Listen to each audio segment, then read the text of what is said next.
आज मैं आपके सामने जो है कि बिहार प्रधान शिक्षक बीपीएससी के द्वारा जो कंडक्ट किया जा रहा है उससे संबंधित जो है टॉपिक लेकर आपके सामने उपस्थित हुए हैं, जिसमें जो है कि पहले वीडियो में आपको बताए थे साइंस मैं पढ़ाऊंगा और साइंस का जो है कि 3 भाग होता है, फिजिक्स, केमिस्ट्री और बायोलॉजी, जिसमें फिजिक्स और केमिस्ट्री मेरे द्वारा जो है कि आपको कराया जाएगा और बायोलॉजी जो है कि दूसरे टीचर के द्वारा आपको दिया जाएगा। तो केमिस्ट्री में एक छोटा सा टॉपिक जो है जिसे हमेशा क्वेश्चन पूछा जाता है, उसके बारे में जो है कि हम लोग देखते हैं। जैसे नाम सुने होंगे इलेक्ट्रॉनिक विन्यास, क्या होता है इलेक्ट्रॉनिक कॉन्फ़िगरेशन, जिसको हिंदी में इलेक्ट्रॉनिक विन्यास कहा जाता है। तो इलेक्ट्रॉनिक विन्यास ये क्या होता है? इलेक्ट्रॉनिक विन्यास, इलेक्ट्रॉनिक कॉन्फ़िगरेशन, इलेक्ट्रॉनिक कॉन्फ़िगरेशन, तो इसको हिंदी में जो है कि इलेक्ट्रॉनिक विन्यास के नाम से जो है कि हम लोग जानते हैं। तो ये होता क्या है?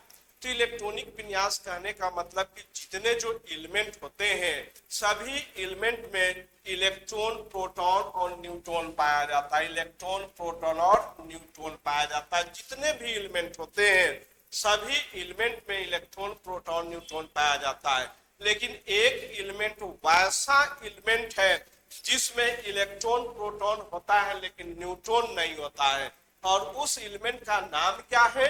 तो हाइड्रोजन। हाइड्रोजन जो है कि वैसा एलिमेंट है जिसमें न्यूट्रॉन नहीं पाया जाता है। इलेक्ट्रॉन, प्रोटॉन होता है लेकिन न्यूट्रॉन नहीं होता है। इलेक्ट्रॉन, प्रोटॉन जो होता है ये परमाणु के नाभिक में, जैसे ये परमाणु हम लोग देखते हैं तो परमाणु के सेंटर पार्ट को हम लोग नाभिक कहते हैं, और इसी नाभिक में प्रोटॉन और न्यूट्रॉन पाया जाता है। और इलेक्ट्रॉन जो है ये नाभिक के चारों तरफ वृत्ताकार पथ पर जो है कि घूमते रहता है। तो इलेक्ट्रॉनिक कॉन्फ़िगरेशन कहने का मतलब क्या हो गया कि इलेक्ट्रॉनिक कॉन्फ़िगरेशन क्या हो गया? तो जितने भी एलिमेंट होते हैं सभी एलिमेंट में इलेक्ट्रॉन, प्रोटॉन और न्यूट्रॉन पाया जाता है, लेकिन हाइड्रोजन में न्यूट्रॉन नहीं होता है। तो इलेक्ट्रॉन के arrangement of electron in various orbit of an atom is called electronic configuration। अर्थात क्या हुआ हिंदी में? तो किसी भी परमाणु में जो इलेक्ट्रॉन होते हैं उस इलेक्ट्रॉन को उसके अलग अलग सेलों में व्यवस्थित करने की जो क्रियाएं होती है उस क्रिया को इलेक्ट्रॉनिक विन्यास के नाम से जाना जाता है।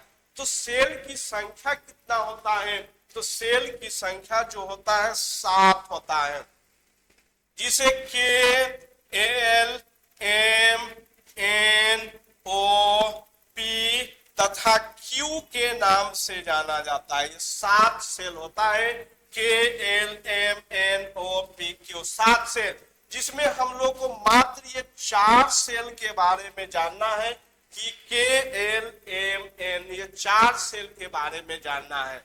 तो K सेल में जो इलेक्ट्रॉन जो आता है ये 2 आता है, L सेल में जो आता है 8 इलेक्ट्रॉन, M सेल में जो आता है 18 इलेक्ट्रॉन, और N सेल में जो आता है ये 32 इलेक्ट्रॉन होता है। इसका फार्मूला जो होता है 2n² होता है, जहां n बराबर सेलों की संख्या। K को कहते हैं फर्स्ट सेल, K को कहते हैं फर्स्ट सेल कहते हैं, L को कहते हैं सेकंड, M को कहते हैं थर्ड, N को कहते हैं फोर्थ, O को फिफ्थ, P को 6 और Q को 7 कहते हैं। तो हम लोग को मात्र ये 4 सेल के बारे में जानना है, और 2n² इसका फॉर्मूला होता है, जहां 2 और n बराबर सेलों की संख्या होता है। तो L सेल में कहा जाए तो L का मान हो गया 2, तो 2 का स्क्वायर करेंगे 2 दूनी 4 दूनी 8, तो L सेल में 8 इलेक्ट्रॉन। इसी तरह से अगर M में कहा जाए तो M को थर्ड सेल कहते हैं, तो N के जगह पे 3 हम लोग रखेंगे, तो 2 गुने 3 का स्क्वायर बराबर हो गया 18 3 में 18 हो गया। n को कहते हैं फोर्थ सेल, तो 4 का स्क्वायर 16 और 16 दूनी 32। इस तरह से जो है कि इलेक्ट्रॉन का अरेंजमेंट होता है सेल में। तो इलेक्ट्रॉनिक विन्यास क्या होता है, तो जितने जो परमाणु होते हैं उन सभी परमाणु में इलेक्ट्रॉन पाया जाता है, प्रोटॉन पाया जाता है, न्यूट्रॉन पाया जाता है। तो उस इलेक्ट्रॉन को उस परमाणु के अलग अलग सेलों में जो व्यवस्थित करने की जो क्रियाएं होती है, उस क्रिया को जो है कि इलेक्ट्रॉनिक विन्यास के नाम से जाना जाता है। और इसके आधार पर जो है कि हम लोग इलेक्ट्रॉनिक विन्यास निकाल सकते हैं। लेकिन जितने जो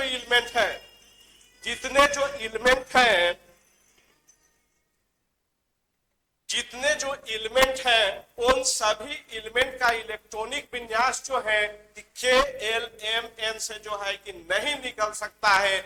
इसीलिए एक साइंटिस्ट का आगमन हुआ था, उस साइंटिस्ट का नाम है अफबाउ नामक वैज्ञानिक ने जो है कि SPDF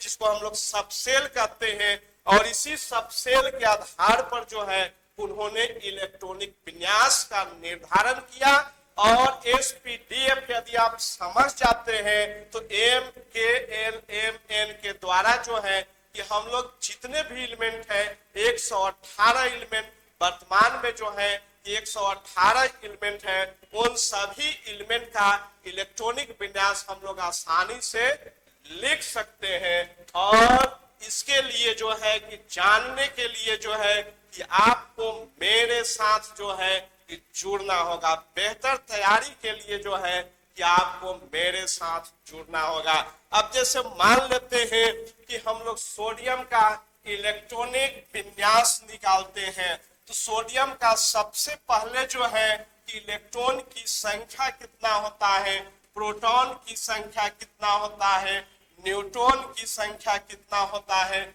उस संख्या को हम लोग कैसे निकालते हैं इसके बारे में मैं आपको बतलाऊंगा। जैसे सोडियम, इसका एटॉमिक नंबर 11 होता है, एटॉमिक मास 23 होता है। एटॉमिक नंबर इसको बोलते हैं, एटॉमिक नंबर, जिसको परमाणु संख्या, हिंदी में परमाणु संख्या बोलते हैं। और ये जो होता है परमाणु द्रव्यमान होता है, परमाणु द्रव्यमान, जिसको एटॉमिक मास के नाम से जानते हैं। और इसका जो सिंबल होता है, सिंबॉलिक रिप्रेजेंटेशन होता है, तो एटॉमिक मास का जो सिंबॉलिक रिप्रेजेंटेशन होता है ए होता है। और एटॉमिक नंबर का सिंबॉलिक रिप्रेजेंटेशन जो आता है वह जेड होता है। और फार्मूला जो होता है ए बराबर जेड प्लस एन हो गया। तो ये हो गया एटॉमिक मास हो गया, और जेड हो गया एटॉमिक नंबर, और ये हो गया न्यूट्रॉन की संख्या होता है। तो हम लोग न्यूट्रॉन की संख्या भी निकाल सकते हैं। n बराबर a माइनस जेड हो गया, तो ये 23 हो गया, और जेड 11 हो गया, तो ये हो गया 12। तो किसी भी एलिमेंट में जो है कि न्यूट्रॉन की संख्या को हम लोग आसानी से निकाल सकते हैं। तो जितना जो एटॉमिक नंबर होता है वह एटॉमिक नंबर जो आता है, यानी जेड बराबर जो होता है p होता है, और ये E होता है। जेड बराबर एटॉमिक नंबर, प्रोटॉन की संख्या, इलेक्ट्रॉन की संख्या, ये समान होता है। और इसी 11 जो इलेक्ट्रॉन हुआ, इस इलेक्ट्रॉन को जो है जो एलिमेंट का जो सेल होता है, उस सेल में हम लोग क्या करते हैं, अरेंज करते हैं। और इसी अरेंजमेंट को जो है कि हम लोग इलेक्ट्रॉनिक कॉन्फ़िगरेशन के नाम से जानते हैं।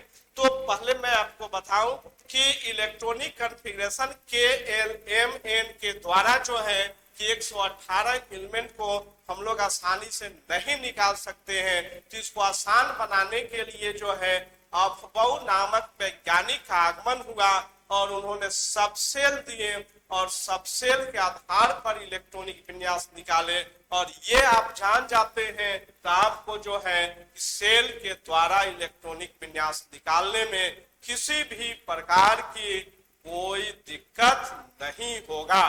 तो इन सभी के लिए जो है कि आप मेरे साथ जितना जल्द हो सके बेहतर तैयारी के लिए आप मेरे साथ जल्द से जल्द जुड़ने का प्रयास करें। जुड़े। Okay bye.